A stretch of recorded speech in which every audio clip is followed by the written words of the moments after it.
Welcome back to today's very special conversation we're going to have. We are very pleased and honored to have a good conversation with Mindy Bander. Mindy, welcome to the show today. Thanks, Harp. Happy to be here. Thank you. So today we'll be talking about a very sensitive issue that we have within the South Asian communities. What we want to do is we want to dive in with Mindy a little bit to hear his story a little bit as he grew up as a child. Let's start with that first.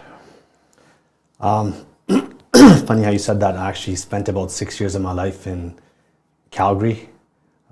Back in the early 80s, there was a lot of racism out here. And unlike today, back then it was people saying it to your face, not these keyboard warriors on these social media platforms. Back then it was, I was in kindergarten, didn't have a clue what country I came from. I thought I was Canadian, and living out here I was called many derogatory comments by individuals, other kids, adults, and I also seen violence play out within the family because of racial tensions back then. And at a very young age, I was exposed to violence thinking that it's acceptable in some situations.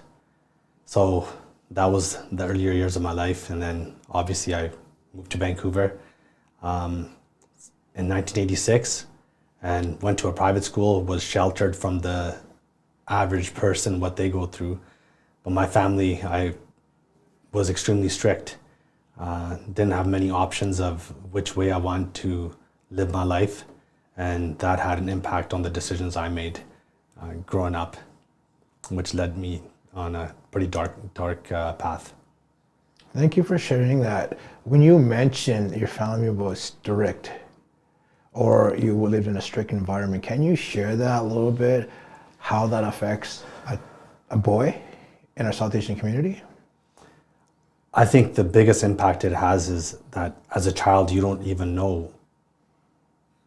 When you're not told why you're not supposed to do something, it should be explained in a gentle manner. But when you're in a strict household, there's really no explanation as to why you're not supposed to do something.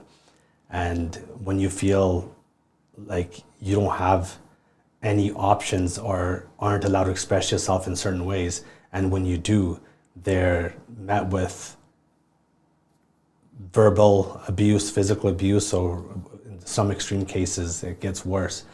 But that isn't a healthy way to sort of explain to a child why what they're doing is wrong. And then a child does not feel connected to their parents. And when a child doesn't feel connected to their parents, they may not do things out of fear in front of the parents. They'll start doing things behind their parents' back. And that's when things get messy. And now, because of lack of connection with their family members, parents, now they're doing it behind their backs and not getting the support that they need, and they're prey to fall into the wrong crowd and make a lot of poor decisions. Thank you for sharing that, because I feel this is a problem not just in Calgary, BC, it's a worldwide problem. As you're growing up, did you have any, I know you said you were strict from the parents, did you have a hard time making friends? And also, how was your schooling? I never had a hard time making friends. I think someone in my situation, I've used humor a lot just to sort of de-escalate situations. And I thought if I can make people laugh and smile, then maybe I won't end up getting in trouble for something that I shouldn't have gotten in trouble for the first place. I had no issues making friends. I guess I was expressive. I didn't have a problem talking to people. But however, that sort of did open the door for me to get bullied later on. Because when you're in high school, people don't like someone that talks a little bit more than he should. People feel threatened by your voice, and that sort of got me in trouble as well too. But when it comes to making friends, I've never had problems making friends. I want to hit a topic. When you're in school, were you getting bullied in school or outside of school? That's a good question.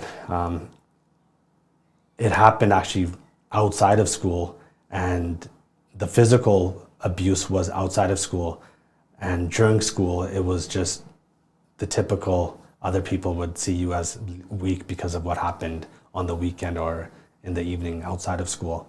So it impacted my life in many ways. That's where a lot of my insecurities came from, not being seen, not being heard, and just wanting to fit in and wanting the abuse to stop. And I wasn't a strong kid. I was never a fighter. I was maybe 130 pounds at that time, soaking wet, and no self-defense skills whatsoever.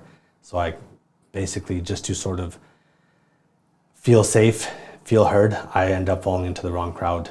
And in that crowd, I felt heard for the first time. I felt seen for the first time. And that was powerful for me in my teens. You said a word that touched me, fitting in. Was that something that you never got from your family environment that made you want to fit in with this crowd that we're going to discuss more about as we move forward? Well, for me, fitting in was just somewhere where I was accepted for who I was. I just felt that I was me. I could be myself, and I was accepted. So now when you're trying to, when you fit in somewhere, you would do anything for these people, and that means either violence, criminal activity, or whatever else, anything there is. And when you feel fit in, you feel loved and accepted, and you feel like you found your tribe, you're willing to either kill for them or die for them. And that's what it was for me. You said something there, kill for them. What did that cost you?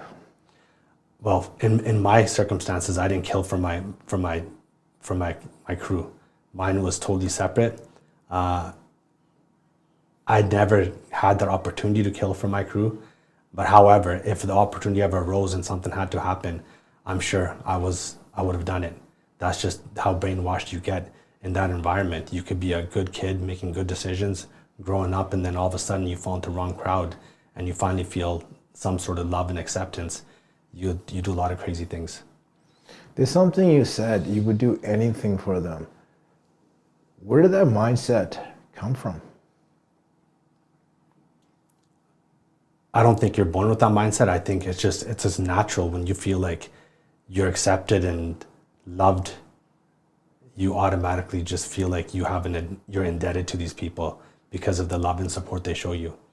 So I also want to mention, the same way that you feel the acceptance from your crew and you'll do anything for them, imagine having that same sort of feeling towards your family members, towards your parents.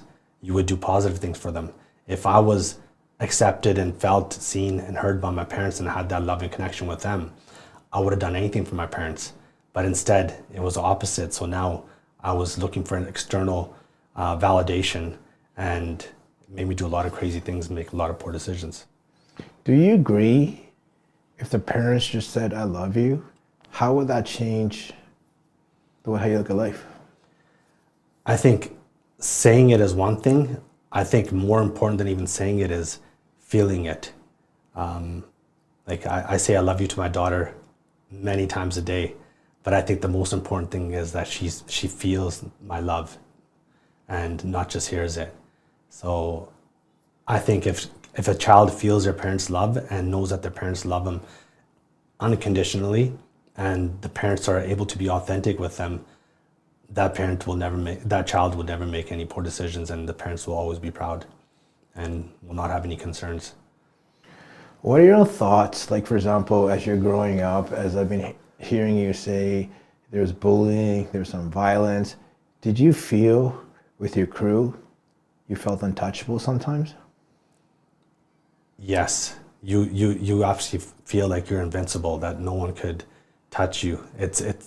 You're delusional. And that's what I was, and many of the youth are. They feel like they finally found their tribe, they belong to a crew, and they're capable of violence. They're making money hand over fist, and that ego that comes with it is it's intoxicating. But at the same time, it's a package deal. All of this that they get hyped up from is actually the beginning of the end. What comes after that is stressful situations. You're watching your back for enemies. Even your own friends will turn on you. You got to watch your back for the police, and it's from all sides. You don't live a peaceful day, and then because of that stress and everything else, people engage in substance abuse, severe alcohol abuse, popping pills or whatever it is, just to escape these demons. And the reality is these demons never go away unless you get out of the game. Yeah. You said something earlier, delusion. Let's dive in this conversation a little bit more so we could give the insight of the life of choosing this crew, choosing these people. Is it very much when you go into hanging out with these friends, is it really delusional, or is it like a dream, or is it like, did I make a mistake? Can you share on that?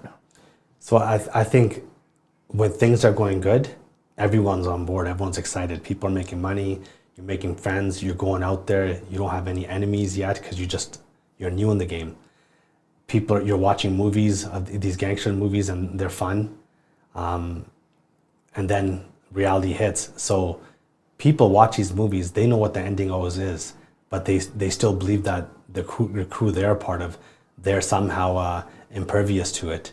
And the reality is, no one's impervious to it. You're either going to get locked up or get shot or even turn into an addict yourself. And that's just the reality. I know people always say there's only two roads, either death or prison. But the third one's also addictions as well too. There's so many guys I know that dodged death, that dodged prison, but became addicts. So there's one way or another, it doesn't end well. So it isn't a glamorous life. Money, cars, girls. Is that correct? That's where the delusion comes in. You're made to believe that it's a glamorous life, but that's what you see. It's like seeing something on Instagram. You'll see a couple of posts that look really good, but what the reality is, you don't see what they go through, what these little gangsters go through behind the scenes when they're by themselves at home later on, when they're with their girlfriends or people close to them. They're not able to have a peaceful night, and they're always constantly watching their backs. Who's going to set them up with the police or with enemies or whatever the case may be? You never have peace. Do you agree, like from the 90s, the 80s, and the 2000s, few of these movies were one of the biggest influencers on a lot of the gangsters' life back in the day? Scarface, Godfather. Did that influence a lot of the gangsters back in those days? I think if you're vulnerable, then definitely. I was vulnerable, so I was influenced by music, by movies. But if you have a strong foundation at home with your family and you got a great relationship with your parents and you have that love and connection, then they're just entertainment. But for someone like myself and someone that's going to be vulnerable, then movies and music will have an impact on shaping how you think and act. When you said music, do you mind sharing with us some of the music that influenced you so we could actually share this with the youth that's out there? Well, when I say music, it's any music that has negative sort of vibe to it. Be it, misogyny into it, disrespecting women, talking about money, blasting off guns, all of this stuff. It's antisocial. So if you're vulnerable, you're going to be impacted by it. But if you got strong roots, a steady foundation, you're not going to be impacted by it as much. I listened to rappers back then like Biggie, Tupac. I remember DMX, his first album, It's Dark and Hell is Hot. That had a lot of influence on me. And a lot of these lyrics were just young guys who were trying to express themselves. And I was a young guy whose brain hadn't fully developed, and I bought into it. Thank you for sharing that. I also think that NWA had a big factor with some of the vulnerable youth that would listen to the music. Then I also noticed that some of these people look at these rapper videos, and when they look at just this music videos, they glorify that kind of lifestyle. Is it the way how it is, or is it the exact opposite? I think in music, people just want to sell records, and you mentioned NWA, that was before my time. when I came into the scene as more Tupac, Biggie, and other rappers, followed after that. I think that people will just make music just to sell records. So if they know it's going to be popular, it's going to sell records, they'll say anything. So I want to go back a little bit here. You mentioned something about how with your family, stuff like that, you didn't get love, that you're restricted. Do you feel that's very normal in society these days? Or do you think it's being addressed more positive? So I just want to clear something up. I never felt the love. I'm sure now even that my parents did love me. They just didn't know how to show it. And the unfortunate part is there's so many parents in our community that love their children, that want the best for them, but they're lost. They don't have any parenting skills. They don't know how to parent, and they basically are just doing whatever they think is the best that they can. And a lot of the time it's the wrong things, and it's sending their children in a different direction that once they're gone, it's hard to bring them back on track. So I think being born and raised here, all the things I've seen, being a parent myself, I think there's so much that we should be teaching our community on how to parent properly.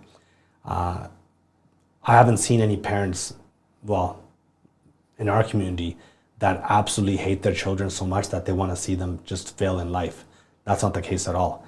A lot of all these parents have good intentions, but there's no playbook on what they should read.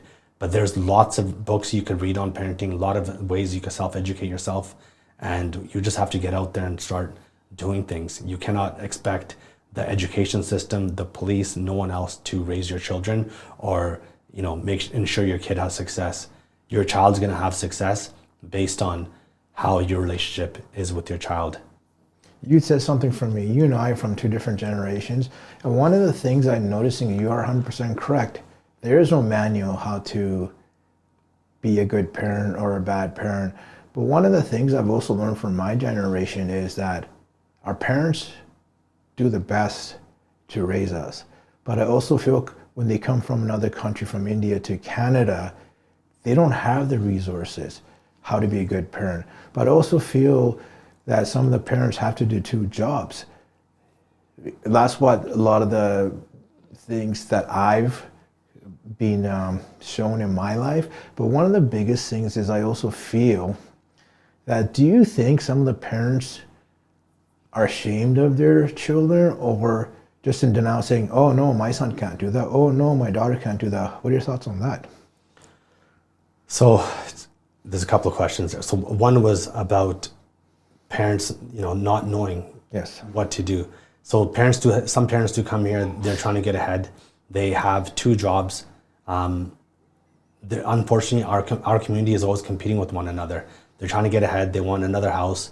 Someone down the street bought two houses and goes back to India a couple times every couple of years. So in our community, there's always that success ladder everyone's trying to climb. And if you're not on the top of it, then you're a failure, and which is wrong. You know what? We should be focused on our children. If our children are successful, then we're successful. If our children are failures and struggling, then that's what the metric should be, that we failed. I would say that there's no shame. Everyone makes mistakes, and as parents, we're just trying to figure things out. So there should never be any shame on trying your best and failing. But there's so many resources out there that you can take advantage of. Our community's been here for 50 years now. There's lots in our community, lots of resources. You have Kids Play that's active out there in Alberta and in BC. And putting your children in sports is gonna impact them in a very positive way, because now they know how to get along with other people. They'll know it builds community, it builds confidence. And when a child has community and confidence and positive role models, that could change the whole trajectory of their life. Even if the parent structure at home isn't that great, if they have some sort of peer mentors that are positive in their life, they could still turn around and come out on top. I noticed you mentioned Kids Play. I see there was an event in Vancouver that was done earlier this year. It's called gangs extortion. And I saw that you were one of the guest panels. Do you mind sharing that experience a little bit? Yeah, I speak for Kids Play sometimes. I basically go wherever I'm invited. I'm not shying away from having conversations. I think they're important to have. Yeah, so basically I did like a 7-8 minute talk just about conversations about parents and the important role they play in their kid's life, to make sure that the child grows up and making good decisions. And I think that we need to have more things like this in the community. We have a huge community in Vancouver, in Surrey, in Calgary, in Ontario, Brampton specifically. And I don't think we have enough representation in the schools. I think that I was looking at even the stats, Surrey School District. The Punjabi community is by far the largest community in the Surrey School District. I'm not sure how it is in Calgary, but I'm pretty sure it's pretty heavy out here as well too. And there's only one East Indian trustee in the Surrey School District. I'm not sure how many trustees are out here, but our community, we love getting out there, having conversations and complaining about things. But when it comes to politics, we're not informed at all. We go after petty things that we want our politicians to do. If you want to have real change as a community, we need to be more informed of the policies out there, and we need to hold our politicians accountable. And I personally believe that voting it should be a right, and if you're not able to basically eloquently describe a party's policy and explain how politics works, I don't think you should be allowed to vote. I know this is an extreme thing I'm saying right now, but it's a waste of a vote. And you're not voting for the right reasons. You're voting because your neighbor or cousin or someone else told you, yeah, we're going to vote for this guy. And you should be able to articulate why you're voting for a party and why it speaks to you. And I think our community just is so lost when it comes to being informed about what politics is about. I think our whole political landscape needs to be turned on its head and changed up to things that actually impact us for the better, and not about, okay, we want a party that gets, allows more of our people into this country, or allows us to do things that really don't make a difference in the long run. They're just short-term goals without any positive long-term impact. We got to look at the long game. Thank you for sharing that. I also see that Kids Play is putting on that same event here in Calgary in July 25th at 12 p.m. to 3 p.m. More information will be shared on Sir Sangam and Sanjha Sanjha TV, I mean. One of the biggest things I want you to explain is when you go down that life, what was it like? Sorry, which life? The life of your crew. Okay. Yeah, you know what? At the beginning, you feel safe, you feel connection, you feel sense of belonging. But it's soon after where you finally realize that you took the wrong exit. And it's like driving a car down a road and you take an exit thinking, okay, you know what? This is the fastest way to get where I want to go. But then you realize, like, oh my God, I took the wrong exit. Not only is a wrong exit, it's to oncoming traffic. So now you're dodging all these vehicles. That's my analogy for what the game actually is. It becomes super stressful, and the only way to cope with things is alcohol, drugs, and overindulging in negative things that are just going to bring you more stress. Can you share, if you're okay with, what did that cost you? It cost me time, cost me a lot of relationships, lots of stress, anxiety, and shame as well too, from my family, other people who actually had high hopes for me. Thank you for being honest, and thank you for sharing that. I'm noticing that this work is much needed right now in all communities. We all need positive role models. We look for others, but we don't seem to get them. We see a lot of empty promises, a lot of empty shells. What do you feel our community needs at this moment? We need to understand that as parents, no one's going to raise our children except for us. The education system is not going to raise your children. The police is not going to raise your children. We have an obligation, a moral duty to be there for our children. And that the first thing is unconditional love and being honest and authentic with your children. Don't lie to them. Parents are the children's biggest teachers. If we lie, if we're dishonest, our kids will pick up on that and they'll think that that's life and you're allowed to be like that. And it catches up to you. So I would just say, make sure you have a good relationship with your children. You know, the past is the past. You cannot change the past. But if you think you've done bad and haven't been there showing up for your children like the way you should, then you need to show up now and come clean. If you messed up before, there's nothing wrong with saying, hey, I messed up, I'm sorry, I want to make things better, and I'm going to be a different person moving forward. Kids will see that. No one's perfect.